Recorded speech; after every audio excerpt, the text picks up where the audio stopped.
Okay, so in this lecture, we are going to discuss week 9th and 10th of pharmacology, which is about gastrointestinal drugs, or we can say that GIT drugs. All right. So हमेशा की तरह starting with the basics, हमने सबसे पहले देखना है, देखो mostly जो GIT की जो डिजीज़ होती हैं वो होती हैं एसिड्स की वजह से, ठीक हो गया, और वो एक ही एसिड है, that is HCl. All right. So हमारे पास जो डिजीज़ होती हैं we call them acid peptic disease. All right. And ये एसिड पेप्टिक डिजीज़ हमारे पास क्या होती है, ये कोई एक डिजीज़ नहीं है, इट इंक्लूड्स वेरियस डिजीजेस. जिस तरह इसके अंदर हमारे पास क्या क्या आ जाता है, we have got hyperacidity, acid ज़्यादा हो जाता है, that condition is known as hyperacidity. All right. Then we have got peptic ulcers, जब हमारे पास स्टमक की वॉल्स के अंदर पोर्स बन जाते हैं एंड ब्लीडिंग होती है, that is called peptic ulcers. Right.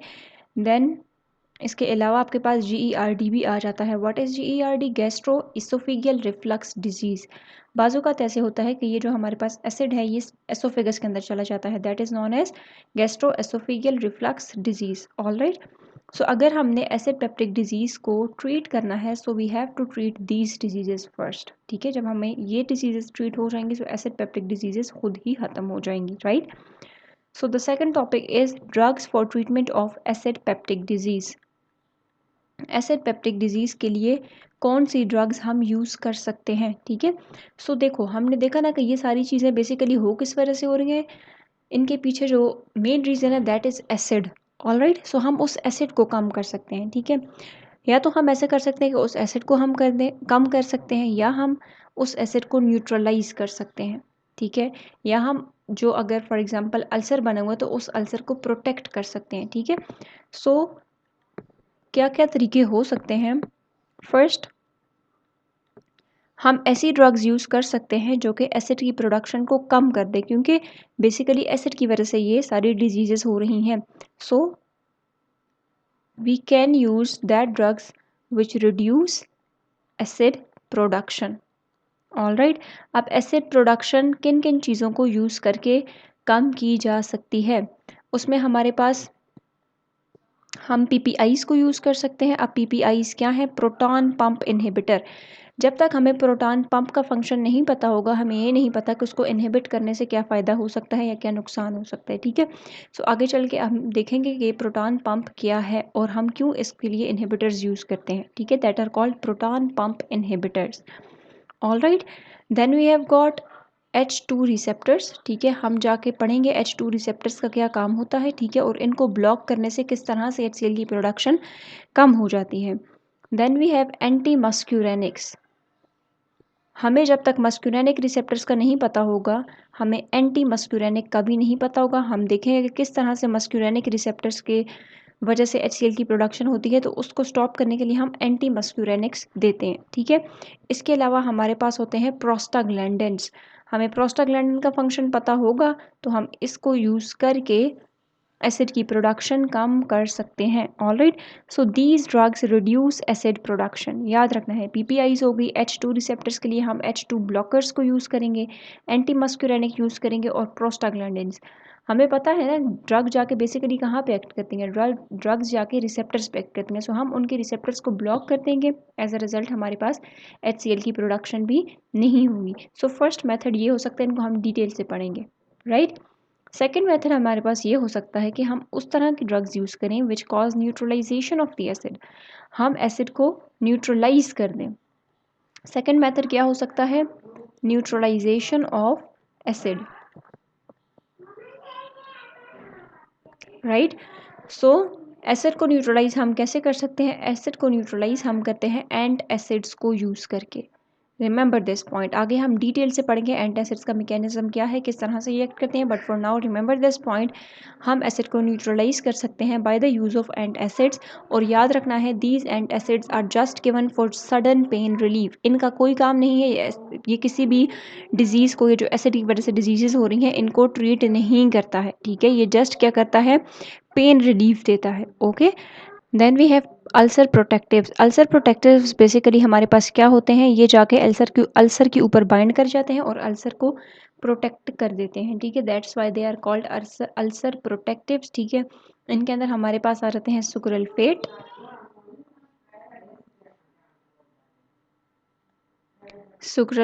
And हमारे पास कोलॉइडल बिस्मथ कंपाउंड्स आ जाते हैं। इनको हम डिटेल से पढ़ेंगे कि इनका काम क्या है और किस तरह से ये अल्सर को प्रोटेक्ट करते हैं, ठीक है। But for now again just name देख लेंगे, जस्ट एक बेसिक इंट्रोडक्शन दे रही हूँ, राइट। देन हमारे पास कुछ ऐसी एंटीबायोटिक्स आ जाती हैं कि जो चीज़ें अल्सर को कॉज कर रही होती हैं उनके अगेंस्ट, फॉर एग्जांपल बैक्टीरिया है जिनमें हमारे पास हेलिकोबैक्टर पाइलोरस होता है, ठीक है। तो ये बैक्टीरिया क्या करता है, अल्सर कॉज करता है, मेन कॉजेटिव एजेंट है अल्सर का, ठीक है। सो उसके लिए हम लोग क्या यूज़ करते हैं, we use antibiotics, all right. So ये कुछ मेथड्स हैं जिसके ज़रिए हम एसिड की प्रोडक्शन को कम कर सकते हैं, ठीक है।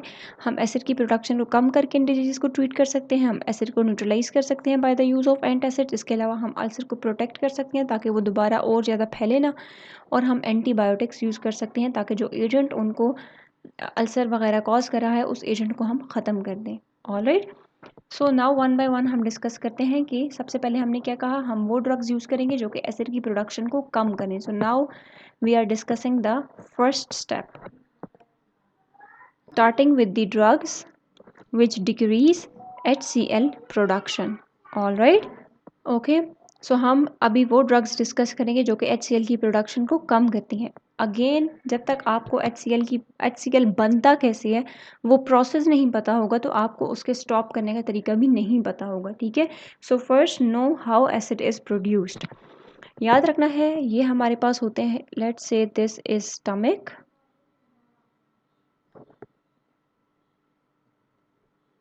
All right, this is stomach, and stomach के अंदर हमारे पास डिफरेंट सेल्स होते हैं, ठीक है। उनमें से एक सेल्स हमारे पास कौन से हैं, दैट आर पैराइटल सेल्स। याद रखना है ये पैराइटल सेल्स हमारे पास क्या सिक्रीट करते हैं, these parietal cells secrete HCl, all right.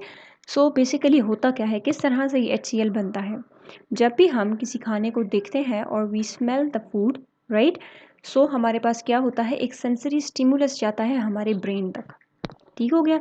अब जब ब्रेन के अंदर सेंसरी स्टिमुलस गया है, सो ब्रेन क्या करेगा, ये सेंसरी स्टिमुलस जाता है हमारे ब्रेन तक, राइट, और ब्रेन क्या करता है, ब्रेन नर्व डिस्चार्ज करता है। और हमें पता है कि वो नर्व जो ब्रेन से निकलती है एंड एब्डोमेन तक आती है, that the only cranial nerve is 10th cranial nerve and the name of that nerve is vagus nerve, all right।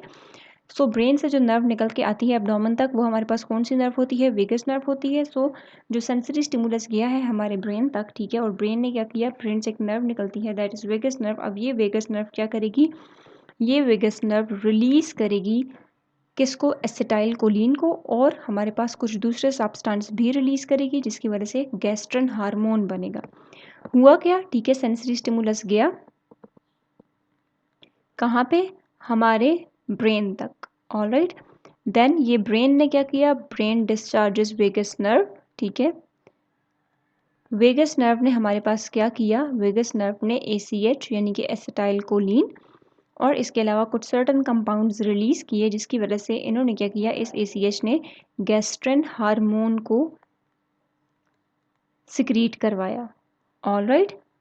अब ये जो गैस्ट्रन हार्मोन है और ये जो ACH है, ठीक है, ये ACH और गैस्ट्रन हार्मोन दोनों जाएंगे हमारे पास स्टमक के अंदर। याद रखना है एक और सेल्स प्रेजेंट होते हैं, ये हमने हिस्टामीन्स और एंटी हिस्टामीन्स में भी डिस्कस किए थे कि हमारे पास वो सेल्स जो कि हिस्टामीन को रिलीज करते हैं that are called enterochromaffin cells, enterochromaffin cells, or we can say that histaminocytes इसलिए कहते हैं बिकॉज दे रिलीज हिस्टामीन, ठीक है। सो ये गैस्ट्रिक हार्मोन और ACH ये दोनों मिलकर कहाँ पर जाएंगे, ये आपके पास जाएंगे इंटीरोक्रोमेफिन सेल्स के अंदर, राइट। और इंटीरोक्रोमेफिन सेल्स का क्या काम है, इंटीरोक्रोमेफिन सेल्स आपके पास हिस्टामीन को रिलीज करेंगे, ऑलराइट। ये हिस्टामीन आगे से जाएगा कहाँ पर, पैराइटल सेल्स के ऊपर, ठीक है। और हिस्टामीन पैराइटल सेल्स के अंदर जब जाएगा तो पैराइटल सेल्स हमारे पास क्या सिक्रीट करेंगे, parietal cells will release HCl।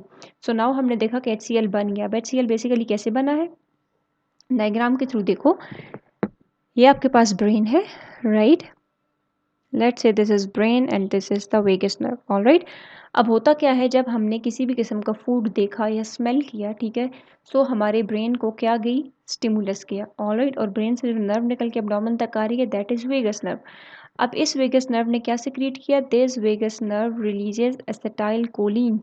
ये एसिटाइल कोलिन और कुछ दूसरे सब्सटेंस भी ये रिलीज करवाता है। ये एसिटाइल कोलिन कहाँ पर जाता है, ये एसिटाइल कोलिन आपके पास गैस्ट्रिन हार्मोन की सिक्रीशन करवाता है। किसकी सिक्रीशन करवाता है, गैस्ट्रिन हार्मोन की। ऑलराइट, अब ये दोनों मिलकर कहाँ पर जाते हैं, एंटीरोक्रोमेफिन सेल्स के पास जाते हैं। एंटीरोक्रोमेफिन सेल्स क्या रिलीज करते हैं, दे रिलीज हिस्टामीन। जब एंटीरोक्रोमेफिन सेल्स हिस्टामीन रिलीज करते हैं, सो ये हिस्टामीन जाता है पैराइटल सेल्स तक, और पैराइटल सेल्स अल्टीमेटली क्या सेक्रीट करते हैं, HCl को रिलीज करते हैं। Alright, so this is the process in which HCl is formed. I hope it's clear now.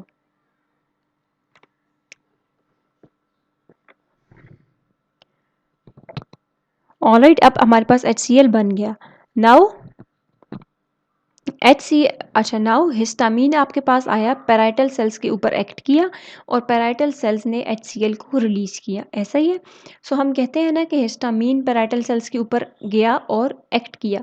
सो कोई भी चीज़ किसी भी सेल के ऊपर जाकर एक्ट कब करती है, जब वहाँ के रिसेप्टर्स पे बाइंड करती है। इट मीन्स कि पैराइटल सेल्स के ऊपर रिसेप्टर्स मौजूद थे हिस्टामीन के लिए, जिनकी वजह से हिस्टामीन गई पैराइटल सेल्स के ऊपर एक्ट किया, तो पैराइटल सेल्स ने HCl को रिलीज किया। Let me draw a parietal cell. Suppose this is a parietal cell.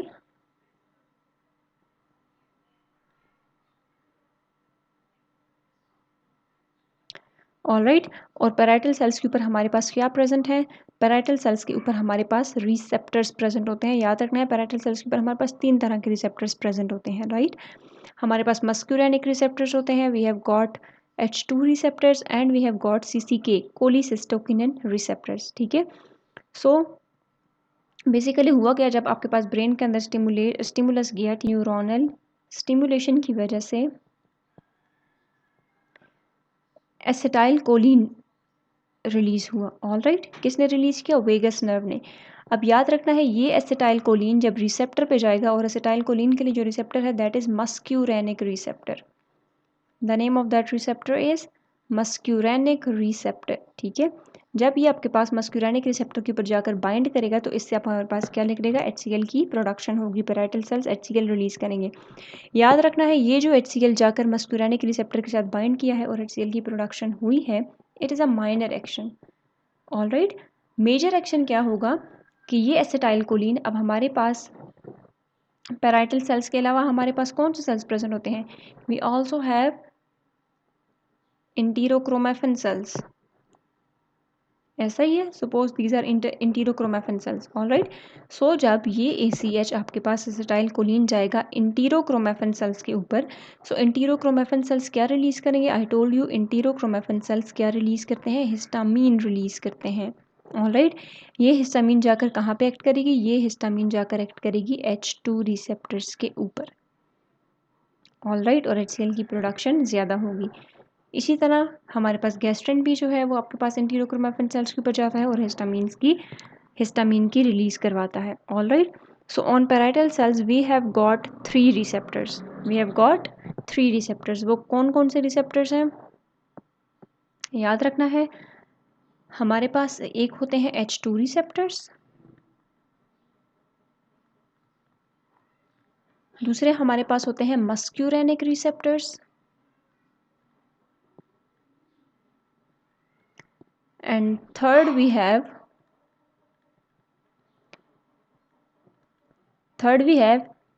CCK receptors. What is this CCK? cholecystokinin receptors. ठीक है, नाउ ये जो हमारे पास H2 रिसेप्टर्स होते हैं, these are of GS receptors, क्योंकि ये हमारे पास G प्रोटीन कपल्ड रिसेप्टर्स हैं, सो ये हमारे पास कौन से होते हैं, GS रिसेप्टर्स। और जब ये हमारे पास स्टिमुलेटरी रिसेप्टर्स हैं, तो स्टिमुलेटरी रिसेप्टर्स का क्या काम होता है, ये साइक्लिक AMP की प्रोडक्शन को ज़्यादा करते हैं। All right. इसी तरह हमारे पास मस्क्यूरेनिक रिसेप्टर्स हैं। मस्क्यूरेनिक रिसेप्टर्स हमारे पास GQ टाइप रिसेप्टर्स हैं, ठीक हो गया। और GQ टाइप भी हमारे पास क्या होते हैं, ये भी हमारे पास स्टिमुलेटरी होते हैं, बट ये हमारे पास एक्ट करते हैं फॉस्फोलाइपेज C पर, ठीक है। और ये 2 सेकेंड मैसेंजर्स प्रोड्यूस करवाते हैं, वन इज़ IP3 एंड डैग। सो ये आपके पास IP3 और डैग को ज़्यादा करते हैं, ठीक हो गया। और ये जो CCK रिसेप्टर्स हैं they are also of GQ type, all right. तो ये भी हमारे पास IP3 की प्रोडक्शन को ज़्यादा करते हैं और उसके साथ साथ डैग को भी ज़्यादा करते हैं। What is DAG? Diacylglycerol, all right. So 3 तरह के रिसेप्टर्स होते हैं हमारे पास पैराइटल सेल्स पे। Now let me draw again the parietal cell.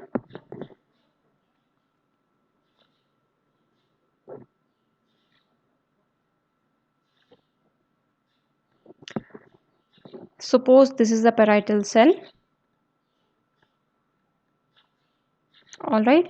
और इस पैराइटल सेल्स के ऊपर हमारे पास कितने किस्म के रिसेप्टर्स होते हैं? We have got 3 types of receptors, H2 receptors, muscarinic receptors and CCK receptors, all right.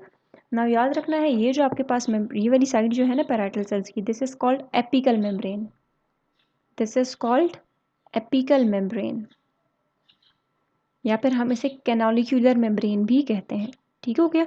अब इस एपिकल मेम्ब्रेन के ऊपर बेसिकली हमारे पास प्रेजेंट होता है एक enzyme which is known as hydrogen potassium ATPase। यहाँ पे हमारे पास क्या प्रेजेंट है? यहाँ पे हमारे पास एंजाइम प्रेजेंट है। कौन सा एंजाइम? Hydrogen potassium ATPase। इसका दूसरा नाम हमारे पास है proton pump, it is also known as proton pump. Proton pump इसको क्यों कहते हैं? बिकॉज यहाँ पे हाइड्रोजन है ना, तो हाइड्रोजन को हम प्रोटॉन कहते हैं, राइट। सो इसको हम क्या कहते हैं? प्रोटॉन पंप कहते हैं, जो कि ATPase को यूज़ करता है, ATP को यूज़ करता है, ऑल राइट। सो बेसिकली होता क्या है कि इस हाइड्रोजन पोटाशियम ATPase से हमारे पास इसके थ्रू पोटाशियम सेल के अंदर आता है और हाइड्रोजन आयन सेल से बाहर जाते हैं, ऑल राइट। जब हाइड्रोजन आयन सेल से बाहर गए हैं सो पैसिवली आपके पास क्लोराइड भी बाहर जाएंगे, ठीक है। ये आपके पास मिलकर क्या बना देंगे? ये आपके पास मिलके HCl बना देंगे और ये बाहर आपके पास क्या है? This is the lumen of the stomach, all right. So lumen के अंदर बेसिकली क्या बना दिया इन्होंने? HCl बना दिया, एसिड की प्रोडक्शन हुई। सो अब समझ आ गई ना कि किस तरह से एसिड की प्रोडक्शन होती है, यानी कि एसिड की प्रोडक्शन बेसिकली हो रही है इस पंप की वजह से। अगर हम इस पंप को ब्लॉक कर दें तो हम इसकी प्रोडक्शन को रिड्यूस कर सकते हैं। अगर हम इन रिसेप्टर्स को ब्लॉक कर दें तो हम इसकी प्रोडक्शन को रिड्यूस कर सकते हैं। जब तक हमें एसिड की प्रोडक्शन होती कैसे है ये पता नहीं होगा, हमें उसको कम करने के तरीके भी नहीं पता होंगे। नाउ हमें पता है कि किस तरह से एसिड बनता है, क्या क्या चीज़ें उसकी हेल्प कर रही होती हैं।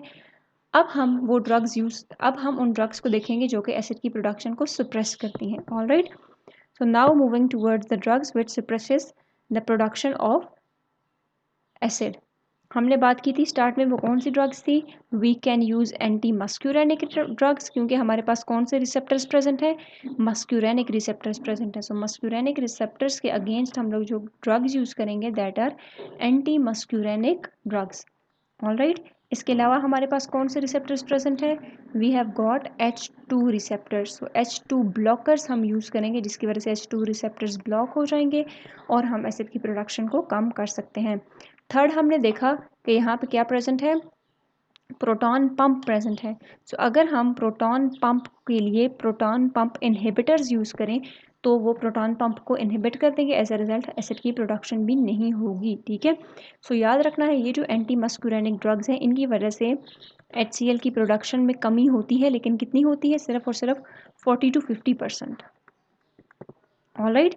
जबकि जो H2 ब्लॉकर्स हैं इनकी वजह से 60 to 80% होती है और PPIs की वजह से हमारे पास होती है 80 to 99% HCl प्रोडक्शन में कमी आती है। सो हम कह सकते हैं कि मोस्ट अफेक्टिव ड्रग्स कौन सी हैं? Most effective drugs are PPIs। We can say that most effective drugs are PPIs, all right. So acid production होती है हमारे पास 2 तरीकों से, ठीक है। दो फेजेस में होती है। एक फेज़ ये है कि जब हम कोई चीज़ खाते हैं, ठीक है, खाने के बाद सडनली हमारे अंदर HCl की प्रोडक्शन होती है स्टमक के अंदर। इस प्रोडक्शन को कहते हैं मील इंड्यूस्ड, यानी कि हमने खाना खाया और हमारे पास HCl की प्रोडक्शन हुई, ठीक है, this is called meal induced acid production. All right, लेकिन बाज़ात ऐसा होता है, फॉर एग्जांपल जब हम लोग सो रहे होते हैं तब भी हमारे स्टमक के अंदर small level of HCl continuously बन रहा होता है, ठीक है। इस एसिड प्रोडक्शन को कहते हैं नॉकटर्नल एसिड प्रोडक्शन या फिर बेसल एसिड प्रोडक्शन। सो याद रखना है, ये जो हमारे पास एंटी मस्क्यूरेनिक ड्रग्स होती हैं ये सिर्फ और सिर्फ कौन सी एसिड प्रोडक्शन को रिड्यूस करती हैं, सिर्फ और सिर्फ मील इंड्यूस्ड एसिड प्रोडक्शन को, मील इंड्यूस्ड एसिड प्रोडक्शन को ये इनहिबिट करती हैं। जो H2 ब्लॉकर्स हैं और हमारे पास जो PPIs हैं ये आपके पास मील इंड्यूस्ड को भी करते हैं। इसके साथ साथ ये आपके पास जो नॉकटर्नल एसिड प्रोडक्शन है उसको भी कम करते हैं, nocturnal acid production. All right, so जो मोस्ट इफेक्टिव ड्रग्स हैं that are PPIs। Is that clear?